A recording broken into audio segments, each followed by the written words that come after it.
37 question, कौन सा software system software और हार्डवेयर के बीच ब्रिज का काम करता है? तो बीच में सॉफ्टवेयर और हार्डवेयर के बीच में ब्रिज का काम करता है एप्लीकेशन सॉफ्टवेयर। तो इसका सही आंसर हो जाएगा एप्लीकेशन सॉफ्टवेयर। नेक्स्ट क्वेश्चन देखते हैं, कौन सा वायरस एप्लीकेशन सॉफ्टवेयर की महत्वपूर्ण फाइलों को संक्रमित करता है? मतलब एप्लीकेशन सॉफ्टवेयर के अंदर आकर और उसकी फाइलों को डैमेज करता है, संक्रमित कर देता है, तो वो कौन सा होता है? Macro virus. मैक्रो वायरस क्या काम करता है? नॉर्मली डॉक्यूमेंट्स या फाइल में आके छुप जाता है और उन फाइल्स को इन्फेक्टेड करके ख़राब कर देता है। ज़्यादातर ये वर्ड की या एक्सेल की फाइल को इन्फेक्ट करता है। ट्रोजन वायरस पूरे सिस्टम को ही ख़राब करता है। एंटीवायरस तो इसको बचाता है, वायरस को फिनिश करने काम आता है। नेक्स्ट क्वेश्चन है, कौन सा डॉस कमांड किसी डायरेक्टरी को डिलीट करता है? तो डिलीट करना मतलब रिमूव करना, तो इसका कौन सा कमांड होगा जो रिमूव करने का काम करता है? Remove directory. सही आंसर होगा ए, रिमूव डायरेक्टरी का काम करता है। तो रिमूव डायरेक्टरी मतलब उस फोल्डर को ही डिलीट कर देना, तो इसके लिए सही आंसर होगा R D. Next question, Linux में कौन सा कैरेक्टर पेरेंट डायरेक्टरी का प्रतिनिधित्व करता है? पेरेंट डायरेक्टरी का प्रतिनिधित्व कौन सा कैरेक्टर करता है? B, dot dot. जो ये डबल डॉट लगे हैं ये किसको बताता है? पेरेंट डायरेक्टरी को। पेरेंट डायरेक्टरी का मतलब क्या हो गया? एक फोल्डर पीछे, एक फोल्डर पीछे, हम लोग एक फोल्डर कहाँ जा रहे हैं? पीछे जा रहे हैं, वो हो गया हमारा पेरेंट डायरेक्टरी। तो उसको बताने का काम डबल डॉट करता है। अगर सिंगल डॉट है तो ये किसको बताता है? Current directory. अभी हम किस डायरेक्टरी में है उसको बताने का काम करता है करंट डायरेक्टरी का। अगर ये सिंबल है तो ये बताता है होम डायरेक्टरी को। नेगेशन वाला जो सिंबल है ये बताता है होम डायरेक्टरी को। अगर स्लैश बना हुआ है तो ये बताएगा रूट डायरेक्टरी को। ध्यान रखना, सारे सिंबल्स देख लेना, जरूरी नहीं है कि इसमें डबल डॉट बोला है तो हमेशा वही पूछेगा। हाँ, ये है पेरेंट डायरेक्टरी के लिए सही आंसर होगा बी, डबल डॉट, जो एक फोल्डर पीछे अर्थात पेरेंट डायरेक्टरी को बताता है। जिस फोल्डर में है करंट डायरेक्टरी को चेक करना हो तो सिंगल डॉट, अगर हमें होम डायरेक्टरी चेक करनी है तो ये नेगेशन वाला सिंबल, अगर रूट डायरेक्टरी चेक करनी है तो हमारे को स्लैश वाला सिंबल यूज करते हैं। नेक्स्ट क्वेश्चन देखते हैं, लिनक्स में कौन सा कैरेक्टर आउटपुट को मौजूदा फाइल से रीडायरेक्ट करता है? आउटपुट को मौजूदा फाइल से रीडायरेक्ट करता है, तो उसका सही आंसर होगा ए। एक क्या आंसर हुआ कि जो हम लोग इसको बोलते सकते हैं ग्रेटर देन। तो ये क्या करता है? आउटपुट को फाइल में भेजने का काम करता है। क्वेश्चन क्या बोल रहा है वो समझो। आउटपुट को मौजूदा फाइल में रीडायरेक्ट करता है, मतलब फाइल में भेजना। आउटपुट को फाइल में भेजने का काम कौन करता है? ये वाला सिंबल, इसको हम लोग कह सकते हैं ग्रेटर देन वाला। नेक्स्ट क्वेश्चन पे आते हैं हम लोग, ए ऑप्शन सही हो गया। नेक्स्ट क्वेश्चन में रूट डायरेक्टरी के अंतर्गत आने वाली डायरेक्टरी को क्या कहा जाता है, क्या कहते हैं? तो मेन डायरेक्टरी, रूट डायरेक्टरी, उसके अंदर जो डायरेक्टरी आती है उसको बोलते हैं सब डायरेक्टरीज। सब डायरेक्टरीज कहते हैं रूट डायरेक्टरी के अंदर जो आती है। मतलब अगर आपने जैसे लिखा है डी कॉलन और फिर फ़ोटो के अंदर लिख दिया आपने जैसे 2026 के फ़ोटो हैं, तो आपका ये फ़ोटो तो मेन फोल्डर हो गया और 2026 सब डायरेक्टरीज हो जाता है। तो रूट डायरेक्टरी के अंदर जो आता है उसको कहते हैं सब डायरेक्टरी। नेक्स्ट क्वेश्चन पे जाते हैं, कौन सा फाइल का नाम डॉस में command dir slash question mark question mark question mark question mark 4 बार क्वेश्चन मार्क t.txt से मेल खाता है? तो ये फाइल का नाम है। इन फाइल के नाम को हम कहते हैं विल्ड कार्ड पैटर्न। ये जो पैटर्न है ना क्वेश्चन मार्क वाला, ये कहलाता है विल्ड कार्ड पैटर्न। तो विल्ड कार्ड पैटर्न से हमें अगर फाइल का नाम पहचानना है तो हम ऐसे भी आइडिया लगा सकते हैं, क्वेश्चन मार्क 4 बार है और पीछे टी है, तो इसमें ही है 4 बार और पीछे टी, तो इसका सही आंसर होगा tempt.txt। सही आंसर है डी। अब इसका क्वेश्चन मार्क का मतलब क्या है? ये वाइल्ड कार्ड पैटर्न है जो एक कैरेक्टर के बराबर होता है। क्वेश्चन मार्क क्या है? ये एक कैरेक्टर के बराबर है, एक कैरेक्टर के बराबर होता है एक क्वेश्चन मार्क। तो एक कैरेक्टर से अगर हम एक बराबर करें तो इसका सही आंसर होगा डी। नेक्स्ट क्वेश्चन देखते हैं, कौन सा वाइल्ड कार्ड कैरेक्टर है? तो हमने जस्ट इससे पहले क्वेश्चन देखा है, तो अब आपको पता पड़ गया होगा वाइल्ड कार्ड कैरेक्टर कौन सा होगा। तो एक तो हमें पता है क्वेश्चन मार्क होता है, दूसरा होता है एब्स्ट्रैक्ट का सिंबल, या जो स्टार जैसा बना हुआ है ना, ये एब्स्ट्रैक्ट का सिंबल कहलाता है, ये वाला सिंबल।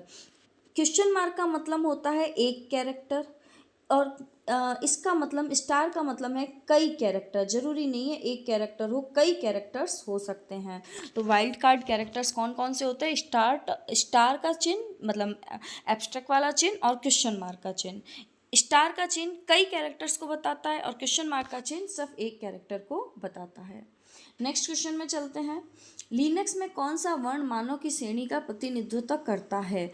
तो लिनक्स के अंदर हम लोग बोल रहे हैं वर्ण मानों की श्रेणी। मानों की श्रेणी मतलब वैल्यूज़ भी बहुत सारी है, श्रेणी है मतलब नंबर ऑफ वैल्यूज़ है, उसका प्रतिनिधित्व करता है। मतलब ऐसी क्या चीज़ है जिसके अंदर हम नंबर ऑफ वैल्यूज़ को डाल सकते हैं?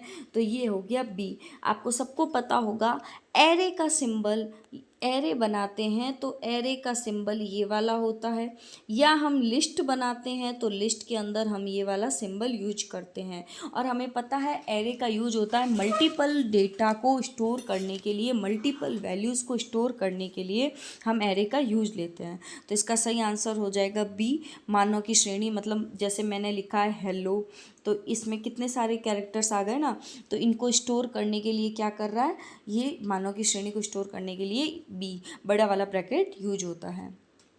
नेक्स्ट क्वेश्चन, HTML द्वारा होस्ट की गई जावा एप्लेट क्लास की व्याख्या और निष्पादन के लिए किसका उपयोग किया जाता है? मतलब जो जावा एप्लेट है उसको रन कराना है। कहने का अर्थ है कि जो जावा एप्लेट की क्लास का व्याख्या और निष्पादन मतलब एग्जीक्यूशन और के लिए किसका उपयोग किया जाता है? तो जावा एप्लेट को रन करने के लिए हम लोग एप्लेट वीवर का यूज करते हैं। सही आंसर होगा ए, एप्लेट वीवर। नेक्स्ट क्वेश्चन देखते हैं। कौन सा एक प्रिमिटिव डेटा का प्रकार है? प्रिमिटिव डेटा का प्रकार कौन सा होता है? प्रिमिटिव डेटा का मतलब होता है basic data type. Basic data type मतलब पहले से जो बने हुए हैं, हम किसी और को कंबाइंड करके नहीं बना रहे हैं, वो कहलाते हैं बेसिक डेटा टाइप। तो इंट है वो प्रिमिटिव डेटा टाइप का एग्जाम्पल होता है। और भी बहुत सारे प्रिमिटिव डेटा टाइप होते हैं। मैं हमेशा कह रही हूँ आपको, क्वेश्चन के साथ ज़्यादा बता रही हूँ, सिर्फ इसी पे मत ध्यान देना। तो और कौन कौन से होते हैं वो भी पता रखो। इंट, कैर, इंट में नंबर को स्टोर करता है, कैर मतलब एक एक कैरेक्टर को स्टोर करता है, फ्लॉट ये भी एक प्रिमिटिव डेटा टाइप होता है, बूलियन ये भी एक प्रिमिटिव डेटा टाइप होता है। तो इसमें कौन सा एक प्रिमिटिव डेटा प्रकार है? इंट। और कौन से होते हैं? कैर, फ्लॉट, बूलियन, ये सब प्रिमिटिव डेटा टाइप होते हैं। नेक्स्ट क्वेश्चन पे चलते हैं। किस प्रिमिटिव डेटा प्रकार में पूर्णांक शामिल है? पूर्णांक शामिल है वो कौन सा होता है? बाइट। इसका सही आंसर हो जाएगा बाइट, क्योंकि हमें पता है कैरेक्टर के अंदर तो कैरेक्टर स्टोर होते हैं, कैर में कैरेक्टर स्टोर होते हैं। एरे के अंदर पूर्णांक शामिल, एरे के अंदर क्या हो गया आपके कि जो पूर्णांक है वो नहीं शामिल होकर आपका डेटा प्रिमिटिव डेटा टाइप, पहली चीज़ पूर्णांक शामिल तो कर सकते हैं एरे के अंदर, लेकिन ये खुद एक प्रिमिटिव डेटा ही नहीं है। एरे क्या है? प्रिमिटिव डेटा नहीं है, तो ये ऐसे गलत हो गया। डबल के अंदर हम लोग डेसिमल नंबर को स्टोर करते हैं, तो ये डेसिमल नंबर हो जाता है। तो किस प्रिमिटिव डेटा में पूर्णांक शामिल होंगे? बाइट में हम पूर्णांक नंबर्स को स्टोर करते हैं, नंबर्स बाइट में पूर्णांक को स्टोर करते हैं, बाकी वाले गलत हो गए। नेक्स्ट क्वेश्चन देखते हैं। कैरेक्टर का क्रम क्या है? मतलब आपने जैसे अभी अपन ने देखा हेलो, तो ये क्या है? एक कैरेक्टर, ये दूसरा कैरेक्टर, तीसरा, चौथा, पांचवा। तो मतलब ये कैरेक्टर के क्रम को स्टोर करने के लिए हम किसका यूज लेते हैं? स्ट्रिंग का। तो सही आंसर हो जाएगा बी, स्ट्रिंग का यूज लिया जाता है सीक्वेंस ऑफ कैरेक्टर, एक सीक्वेंस हो गई इस कैरेक्टर को स्टोर करने के लिए। नेक्स्ट क्वेश्चन है, किसी वस्तु के बारे में जानकारी प्राप्त करने के लिए किस विधि का प्रयोग किया जाता है? किसी वस्तु के बारे में अगर हमें जानकारी प्राप्त करनी है, इन्फॉर्मेशन प्राप्त करनी है, तो हम किसका यूज करेंगे? तो एसेसर मेथड का यूज करेंगे। ये समझ ऐसे याद रख सकते हो, एक्सेस करना, उस चीज़ को जानना, तो एसेसर मेथड का यूज करते हैं। इससे हम लोग क्या कर सकते हैं? उसके बारे में रीड कर सकते हैं, उसके बारे में गेट कर सकते हैं, मतलब डेटा को सिर्फ आप एक्सेस कर सकते हो। एसेसर मेथड मेथड क्या बोलता है, डेटा को आप एक्सेस कर सकते हो। एक होता है मल्टेटर मेथड, उसमें डेटा को आप बदल भी सकते हो, लेकिन असेसर मेथड में आप डेटा को एक्सेस कर सकते हो, जानकारी प्राप्त करने के लिए यूज होता है। इसी के साथ हमारे 50 क्वेश्चन की सीरीज फिनिश होती है। नेक्स्ट सीरीज में आएंगे अगले क्वेश्चंस के लिए। आपके लिए सारे क्वेश्चंस इंपॉर्टेंट रहने वाले हैं, सारे इजी लेवल के नहीं होते हैं और एग्जाम में सिर्फ हार्ड लेवल के भी नहीं आते हैं, तो इजी, मॉडरेट, हार्ड सभी लेवल के क्वेश्चंस लेके आऊँगी। और अगर आपको ये वीडियो हेल्पफुल लगता है, अच्छा समझ आता है, तो आप प्लीज़ इस वीडियो को लाइक करेंगे, कमेंट करें अगर कोई दिक्कत भी है तो, और चैनल को सब्सक्राइब करें। Thank you.